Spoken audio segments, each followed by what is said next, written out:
আমি জানি ভোট দিবে না। 1 কোটি টাকা করে বাড়ি প্রতি দিলেও ভোট দেবে না। 20টা লাঠি গাড়ি শোরুমে, অসুবিধা নেই, আমার অনেক টাকা আছে, রসিদটা গুছিয়ে রেখেছি, পলাশ ঢালির কাছ থেকে আদায় করবো।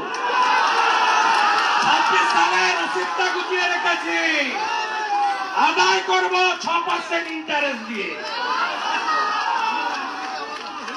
ওই দিন পারেনি, হাওড়াতে গেছে, পতাকা নিয়ে যায়নি, বিদয় দলনেতা, দল রেখে কাজ করি না। মুসলমান মহিলা পুড়িয়েছে বাগতুইতে, মমতার আগে আমি গেছি।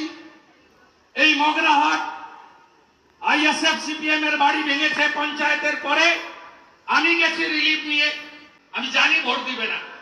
1 কোটি টাকা করে বাড়ি প্রতি দিলেও ভোট দেবে না। এদের মাথায় ঢুকানো আছে।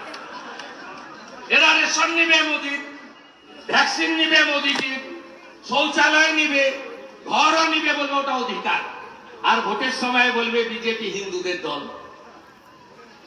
বিজেপি হিন্দুদের দল? হ্যাঁ, ভারত তো হিন্দুস্তান, সবাই হিন্দু তো আমরা।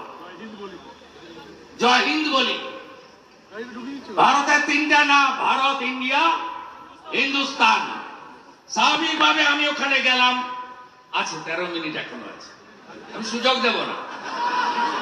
এটা 78তম, এটা 78তম, আরো 22 বার যেতে হবে মমতা ব্যানার্জিকে তাড়ানোর সংগ্রামে। 100 ফেরবে হাইকোর্টে।